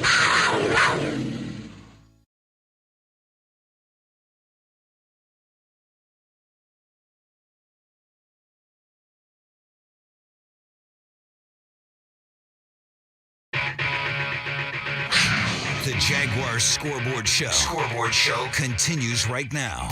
Welcome back to Scoreboard Show. Titans 37, Jaguars 19. JP Shadrick, Mike Dempsey, and NFL Network analyst Bucky Brooks taking your calls until 6:15 tonight. They're loaded up. Oh, Mike. they are. So let's get right back out to it at 355 NFL 1. We've missed him. At least we missed him last week, but he's back. Sakib is here with Bucky Brooks. Sakib, go ahead, man. Hey, guys. How are you? I mean, can you explain to me, if you guys can, the referees called that a touchdown on Lawrence. Has to be some kind of proof that he did not score. He did score. They even said it on TV. The referee for CBS said he scored. He would have called it a touchdown. That fumble that we had on the tight end. I mean, these referees are horrendous. Can they get fined? Can something happen to them? Because this is not fair. They keep doing this kind of stuff. Can you just explain to me that kind of? Do they get any points? Do they get suspended? Anything? Can you tell me anything, please? Like points on like points on a driver's license or something? Well, no, they do, Bucky. Obviously, they get critiqued, but they don't make that public, right? They don't tell you. Yeah, they get evaluated each week. It's nothing. It's exactly like teams do their own players. They watch the film. They issue out grades. You either have a winning performance or you don't, and each and every week you're able to take the feedback and you hope that it makes you a better player and a better official the next week. Some of these plays are bang plays that we have the advantage of being able to break it down and do it really slowly as opposed to making the decision in moment. But yeah, you would like to see the officials get it right. There's a human element where you're going to have some mistakes made. But some of these calls certainly aren't going in favor of the Jaguars, and it comes back to bite them. But eventually, what you say over the course of a 17-game season, hopefully it balances out. And some of the breaks that we're not getting at the beginning of the year, hopefully we start getting some of those at the end of the year, and hopefully it results in more wins in the win column. One of the biggest penalties that referees get to blow a lot of calls is they don't get to work postseason games where there's a lot more, money opportunities for those guys. Because I think they switch up the team, like the groups in the postseason, right? It's more of an all-star cast. Is that right? It's an all-star cast. It's an all-star cast based on grades. That's right. So what you do is you take the best back judge, the best linesman, the best referee. You put them all together. So in the Super Bowl, hopefully it's being officiated by the people that were the best throughout the course of the season. And so you're always evaluated. You're always subject to being critiqued and those things, and hopefully we can take the feedback and put it into practice. All right, Saqib, we appreciate the call. Let's get back out to the lines. Michael on the north side is up next here on the Scoreboard Show. Go ahead, Michael. Yeah, I got a question here for Bucky. How you doing today? We're good. All good, man. All righty. I gave you a call last year when it was kind of obvious that we were getting Trevor Lawrence as the number one pick. But my concern was, even if we get him, we have no weapons. We only had DJ Chark and 2 rookies. We fast forward to week 5 of this year. We don't even have DJ Chark, but we really don't have any weapons for Trevor Lawrence to throw the ball to. I know you said you get the quarterback and you figure everything else out, but it doesn't look like it's that easy because we really don't have weapons to really compete on a week-in, week-out basis. Or am I wrong with my analysis? No, you're right on your analysis about the lack of weapons on the outside. Typically what you do is not an instant process, right? Unless the quarterback comes into a situation where you already had the things set up for him to have success. So, for instance, a lot of people were excited about Justin Herbert last year. Where part of the reason why Justin Herbert was able to play as well as he was able to play, you had an established all-star in Keenan Allen there. You had a first-round pick in Mike Williams already there. You had Hunter Henry at the time who was there. So now you're playing with older players who already know how to play with a young quarterback. The next step for the Jacksonville Jaguars, in my estimation, is you have to go and bring some veteran receivers, high-end, all-star caliber receivers, and surround Trevor Lawrence with. When you bring in a young player, you can bring in one young player and one older player, but the younger player has to know, he has to grow into being able to play. You need to have one person that is steady Eddie. A week ago, we had an opportunity to see the Cincinnati Bengals with Joe Burrow. Joe Burrow and the Bengals are playing much better now. Well, you had Tyler Boyd already there. You had T. Higgins. They now go and bring Jamar Chase in, a high-end playmaker, and away they go. It has to be a similar development plan with Trevor Lawrence. Now that you see what Trevor Lawrence plays like as a pro, you need to surround them with players that accentuate his strengths and minimize some of his weaknesses as a playmaker. Urban Meyer this week, Bucky, said that Laviska Shenault should be a 10-touch-a-game player. He got 3 targets and 1 catch today in this game. I mean, once again, that's a disconnect, right? You got to manage, right? And you got to manufacture those. Yeah, it seems like I think the entire thing seems like there's a disconnect, right? Let's be really honest when it comes to the coaching staff. And there was a lot of distraction this week. There's a lot of finger pointing and Urban, is he distracted? Was he focused or whatever? Here's the one thing that he has to do if he's the head coach, and as long as he's the head coach for the Jacksonville Jaguars, he has to make sure that his vision of how the team is playing is met by the coordinators. Here's how I want to play on offense. Here's how I want to play on defense. And if I don't see it, I'm going to have an issue with it. And if I continue to not see it, then I have to remove those people so I can bring someone in that can allow us to play the way that I want to play. So when he says that Laviska Shenault should get 10 catches on Darrell Bevell's play sheet, there should be a list of plays that are designed to get the ball to Laviska Shenault. And someone should be responsible for reminding the offensive coordinator, hey, man, Laviska has gone 2 series without touching the ball. We need to make sure that he gets a touch. A bubble screen, a reverse, an end around, something. If Coach Meyer wants Laviska Shenault to have 10 targets and 10 touches, it needs to happen. That's on the play caller. And by the way, I'm not saying this would have been murderer's row, but just to be fair, they had Chark and Shenault coming back. They did add Marvin Jones. Mm-hmm. They drafted Travis Etienne to be a weapon, and he gets hurt. So they didn't do anything to address the tight end position in a significant way, though, this offseason, with a lot of salary cap space to burn, so that is one area. But I do feel like Absolutely. they did try Absolutely. to bring in a couple of guys, Bucky, and I think Marvin Jones is hamstrung because he needs somebody to stretch the field to take that safety help away. And right now, you wonder at this stage of his career, how open is he getting on some of these routes out there without that deep threat on the field with him? He is. Look, Marvin Jones is a nice player, right? He's a nice player. He would be a borderline number 2, number 3 player in most instances.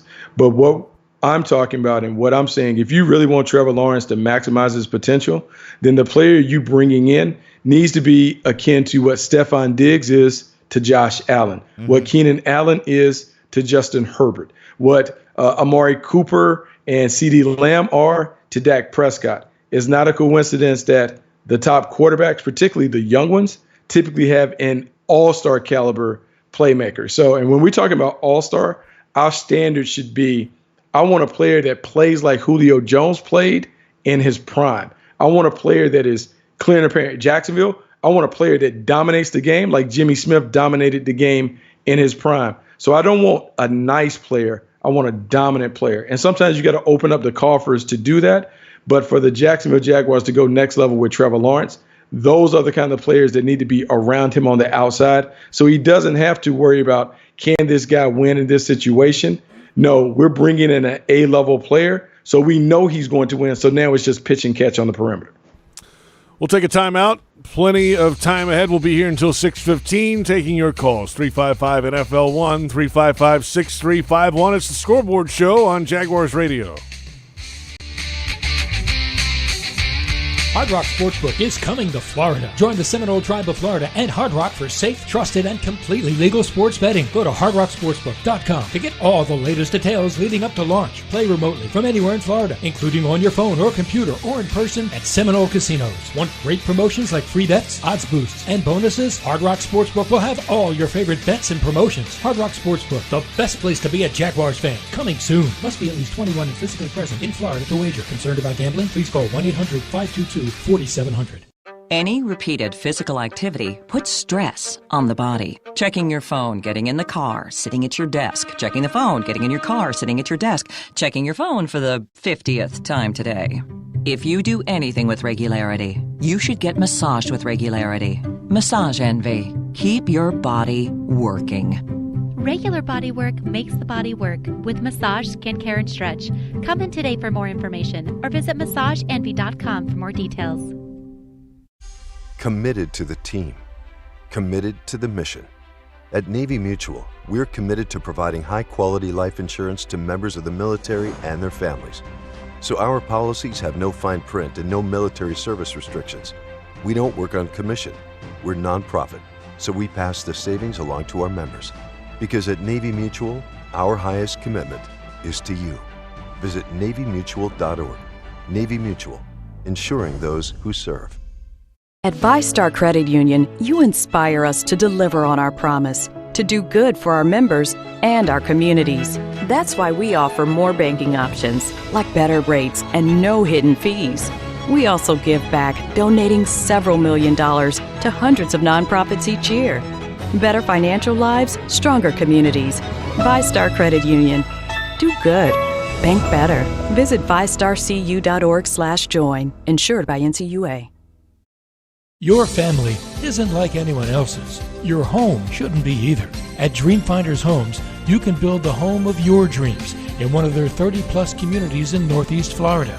Choose from luxury single-family homes or maintenance-free townhomes from the 200s. Dreamfinders specializes in homes built to fit your lifestyle. To find out more, call 904-738-0165 or visit dreamfindershomes.com. It's a force that can't be contained, propelled by purpose, pride, and the power to protect. When winning isn't just the mission, it's your passion. You pursue it. You make power plays. You pick your team. At Farrah & Farrah, we deliver game day energy 24/7. Jacksonville.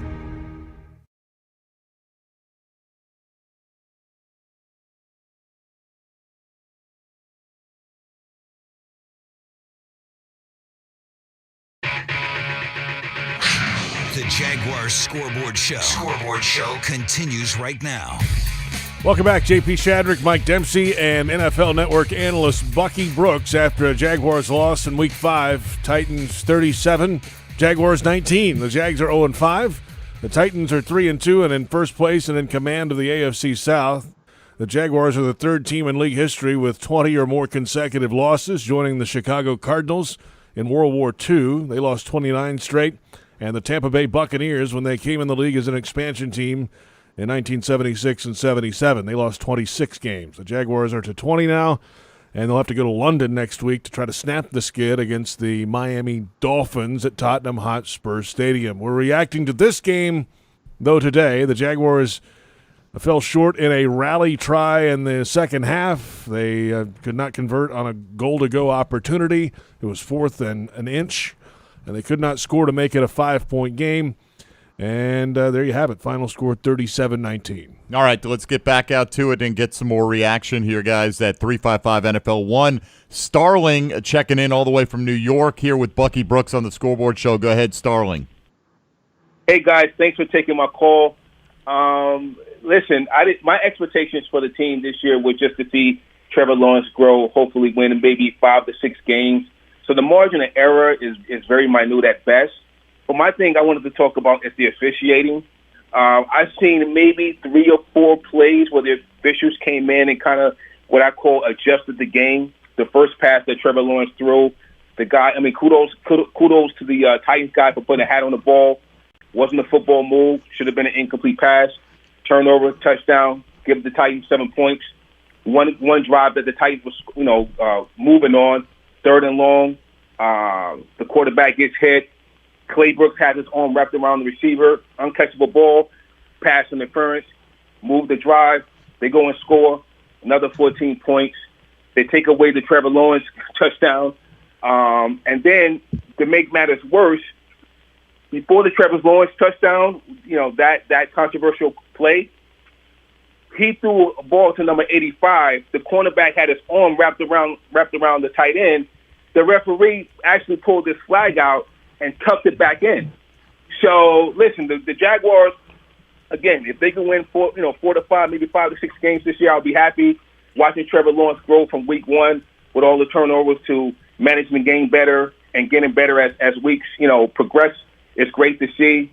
But the officiating, listen, and make everything worse is I've seen the same play where Caleb Chason hit Tannehill, which was a fumble.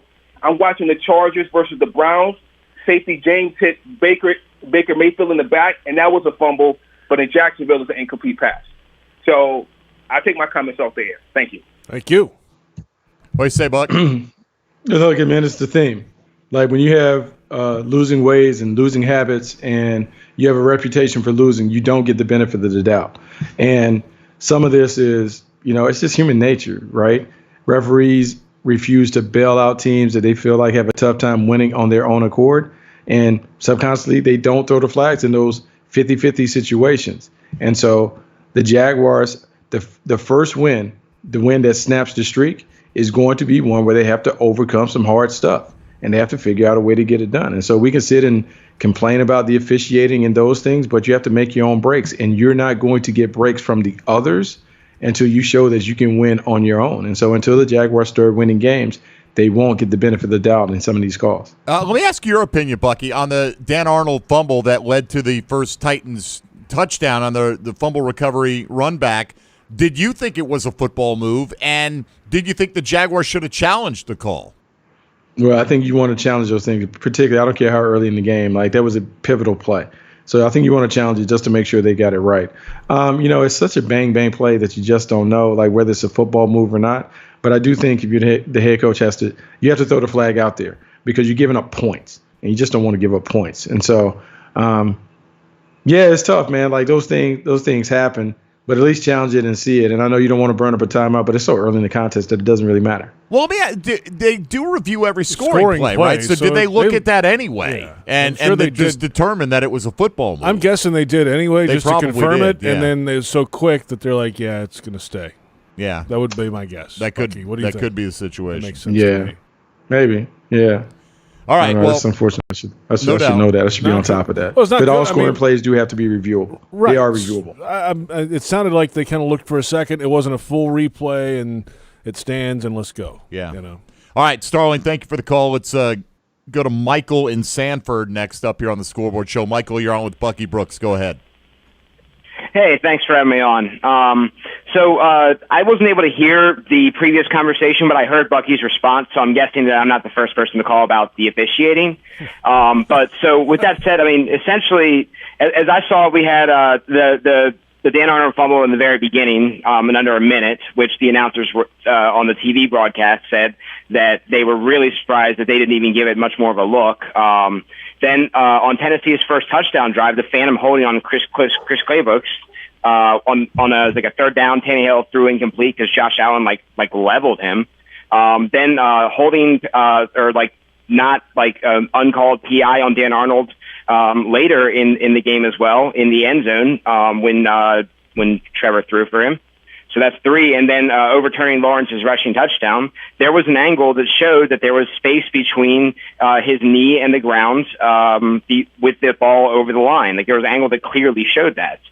I mean, I understand we don't have the depth to beat one team, but it's pretty hard to beat 2 teams when you're fighting the refs too. I mean, gosh. Yeah, appreciate the call. And yes, you are not the first person to call about this tonight. But it's a prevailing theme for a lot of folks after this game today. But Bucky, we made the point earlier, sometimes you got to make your own breaks as well. Even when things are not going well or you feel a call has gone the wrong way, make the interception. Don't leave it up to a pass interference call or a matchup later in a drive if you can end the drive right there. JP, Mike, no whining, no crying, no excuses. I mean, it is what it is. The things don't always go your way. You got to figure it out. Like, it's a game where you're going to have mistakes from the officials. There's a human element to the deal. There's not a conspiracy from the referees to keep the Jaguars from getting wins and getting the benefit, getting calls. It's just a thing where you don't get the benefit of the doubt when you've been a losing team. And so you have to find a way to overcome those things. You have to make your own breaks. But there were plenty of plays that were out there for the Jaguars to make to change the outcome of the game. And so we talk about dropped interceptions. We talk about conversions on 3rd and 4th and short situations. We talk about being able to get off the field when you have a perfect play call and the execution isn't right. The little things.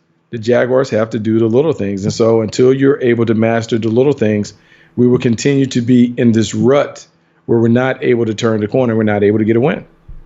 37-19, the final. Titans over the Jaguars. One final timeout. We'll be here till 6:15. This is the Scoreboard Show on Jaguars Radio. Are you suffering from shoulder pain? If you have clicking and popping in the shoulder joint, persistent pain that intensifies with use, an inability to lift your arm over your head, or a tingling, burning sensation in the shoulder, elbow, or wrist, waiting to see a doctor could make your injury worse. Baptist Health and Jacksonville Orthopedic Institute have innovative and effective treatment options available right now to relieve your pain and restore your mobility. Don't wait. Call 904-JOI-2000. At most sandwich places, asking for more of something is just part of the drill. But what if you never had to ask for more? What if more was just a given? At Daly's, more is what our sandwiches are built on. More meat. More cheese, more veggies, more quality, more taste. All for a price that's anything but more. Sandwiches from Dash, made fresh. Dailies. Hard Rock Sportsbook is coming to Florida. Join the Seminole Tribe of Florida and Hard Rock for safe, trusted, and completely legal sports betting. Go to hardrocksportsbook.com to get all the latest details leading up to launch. Play remotely from anywhere in Florida, including on your phone or computer or in person at Seminole Casinos. Want great promotions like free bets, odds boosts, and bonuses? Hard Rock Sportsbook will have all your favorite bets and promotions. Hard Rock Sportsbook, the best place to be a Jaguars fan. Coming soon. Must be at least 21 and physically present in Florida to wager. Concerned about gambling? Please call 1-800-522-4700. I'm Chantel Chark, wife of DJ Chark. My husband is always prepared with the game day plan, and so am I. I'm always looking for easy ways to save time, and Publix helps me tackle everything from pregame prep to postgame cleanup with prices that are never out of bounds.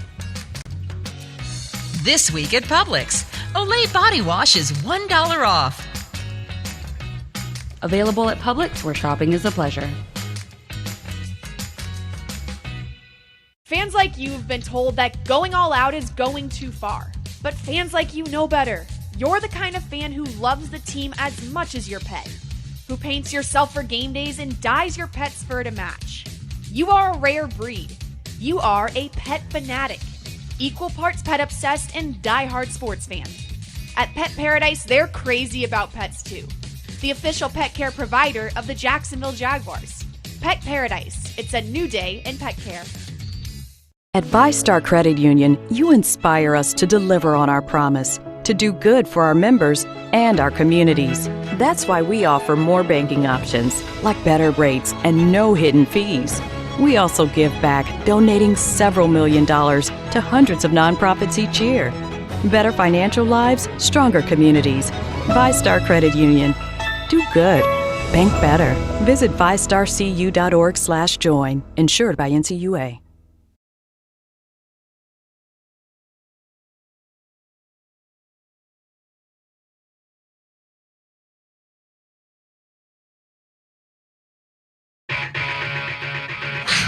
The Jaguars Scoreboard Show continues right now. Welcome back to Scoreboard Show. Final moments on the Jaguars radio after a Jags loss 37-19. Titans win. They're 3-2. Jags are 0-5. Take us home, Mike. All right, let's do it. We got a couple on the line here that are going to bring us home here. So head out to Orange Park. Steve is next up here on the Scoreboard Show. Go ahead, Steve.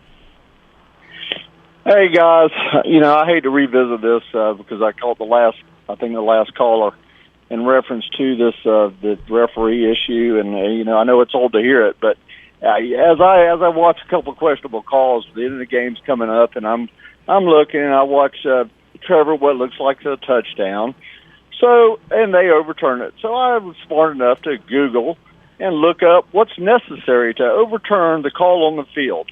Well, what I find is it says incontrovertible visual evidence. I don't see anything about if you're 0-4, you don't get the call. I don't see anything. And the NFL is known for their rules.